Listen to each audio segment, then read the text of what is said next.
चलिए सभी को राधे राधे। और उम्मीद करते हैं कि आप लोग अच्छे होंगे। और आज हम लोग देखेंगे दक्षिण भारत का इतिहास। आज सिर्फ हम लोग जब कंप्लीट चले हैं दक्षिण भारत के इतिहास में। इससे पहले जो क्लास किया था पुष्यभूति राजवंश, वो भी था उत्तर भारत का ही, ठीक है ना, यानी मध्य भारत में वो राज राज अपना किए थे। आज हम लोग कंप्लीट आज चलेंगे संगम राजवंश में, यानी दक्षिण भारत का इतिहास। और देखिए उससे पहले आरसीबी वालों को 16 वर्षों के बाद जीत मिला, उसको बधाई। और खास तो मेरे दोस्तों को, आरसीबी वाले को। चलिए हम लोग चलते हैं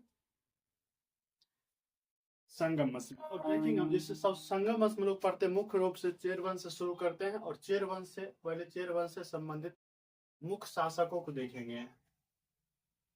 और चेर देखेंगे, चोल देखेंगे, पांड्य देखेंगे, ठीक ना। इस सभी राज्यों को हम लोग राजवंश को देखते हुए आगे बढ़ेंगे। जैसे चेर की जब चर्चा आता है तो चेर वंश जो है, चेर को केरल पुत्र के नाम से भी जाना जाता है। चेर राजवंश को केरल पुत्र के नाम से भी जाना जाता है। और चेर वंश जो सबसे महत्वपूर्ण बात है, चेर वंश जो शासक है, इसका राजकीय चिन्ह क्या था? धनुष था। धनुष जो देख रहे हैं, और एक धनुष महाराष्ट्र में जो शिवसेना है, उसका चुनाव चिन्ह भी क्या है? तीर ही छाप था। अब भले वो टूटी पार्टी है, लेकिन शिवसेना का भी चुनाव चिन्ह तीर छाप था। तो शक्ति ने धनुष छापा, तीर मतलब एरो होता है, लेकिन धनुष है ये जो सिंबल होता है। इसके जो प्रथम शासक है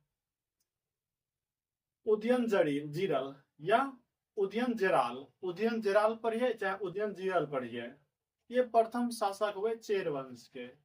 ये बहुत ज्यादा इंपॉर्टेंट नहीं है, बस प्रथम शासक होने के नाते आपको याद रखना है। इनका जो टाइम पीरियड था 130 ईस्वी में, ये प्रथम चेर शासक थे। उदयन जेराल प्रथम चेर शासक हुए। इन्होंने महाभोज उदयन जीरल की उपाधि धारण किया था, यानी उदयन जीरल से उसकी उपाधि ही है, ठीक ना। क्या है? महाभोज की भी उपाधि उन्होंने धारण किया था, टाइटल। उसके बाद एक दूसरा जो शासक आता है नेडू जेराल या नेडू जेरियल बोलते हैं, नेडू जेराल बोलते हैं, ठीक ना। इसके बारे में हम लोग देखेंगे। नेडू जेराल आदन, इसको जो बोला जाता है चेर वंश द्वितीय शासक, उसको बोला जाता है नेदू जेराल आदन बोला जाता है, कहा जाता है, नाम इनका है। यानी इसकी जो प्रमुख उपाधि थी इम यब रम्यम था। इम यब रम्यम जो अर्थ होता है जिसका सीमा हिमालय तक क्षेत्र हो, जिसका सीमा हिमालय तक हो।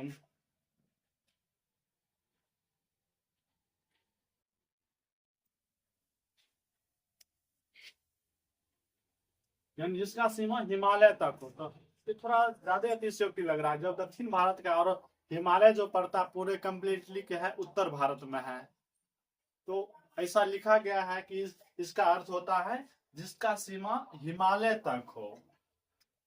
और इसका जो मृत्यु होता है नेडू जेराल या नेडू जेरियन का चोलों के साथ, जो चोलों के साथ आक्रमण में युद्ध में होते हैं, उसी टाइम पीरियड में क्या होता है नेडू जेराल आदन का मृत्यु हो जाता है, यानी इनका खात्मा हो जाता है, इनका काम खत्म। उसके बाद पर हम लोग कुटुवन, चेरों के एक शासक में उनका नाम आता है कुटवन का। ये जो थे कुटवन नेडू जेराल के छोटे भाई थे। नेडू जेराल के छोटे भाई का नाम था कुटवन। इन्होंने अधिराज की उपाधि धारण किया था, ज्यादा इंपॉर्टेंट नहीं है। कुटुबन ने क्या किया था? अधिराज की उपाधि धारण किया था। बस इतना ही बात आपको याद रखना है। फिर आगे बढ़ते हैं। नेक्स्ट जो शासक आता है सेन गुटबन। नेक्स्ट जो शासक है सेन गुटबन। सेन गुटबन के जो अर्थ होता है न्यायपरायण, मतलब न्याय करने वाला व्यक्ति, सेन गुटबन का अर्थ। चलिए सेन गुटबन के बारे में हम लोग देखते हैं। सबसे चेर वंश में जो सबसे महान शासक हुआ उनमें से इनका नाम शुमार है, सेन गुटवन का। यानी सेन गुटवन चेरों के सबसे महान शासक था, चेरों का सबसे महान शासक था। और सेन गुटवन को ही लाल चेर कहा जाता है।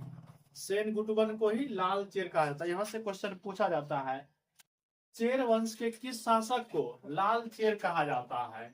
तो आपको ध्यान रखना है लाल चेर को। लाल चेर किसको कहा जाता है? सेन गुटवन को। ये जो सेन गुटवन जो शासक बने 180 ईस्वी में, 180 ईस्वी में सेन गुटवन क्या बने? शासक बनता है चेर वंश का। ये जो थे सेन गुटवन नेडूजेराल का पुत्र थे। नेडूजेराल का पुत्र थे सेन गुटवन।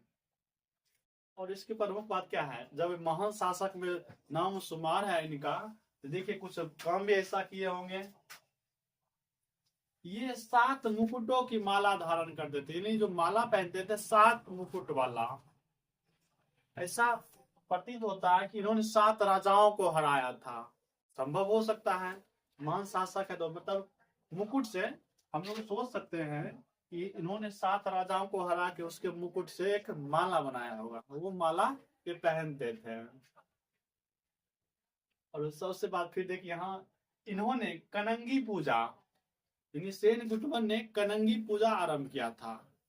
कनंगी पूजा का अर्थ होता है पत्नी की पूजा, यानी पत्नी पूजा देखिए बहुत पहले से होते आ रहा है, ठीक ना।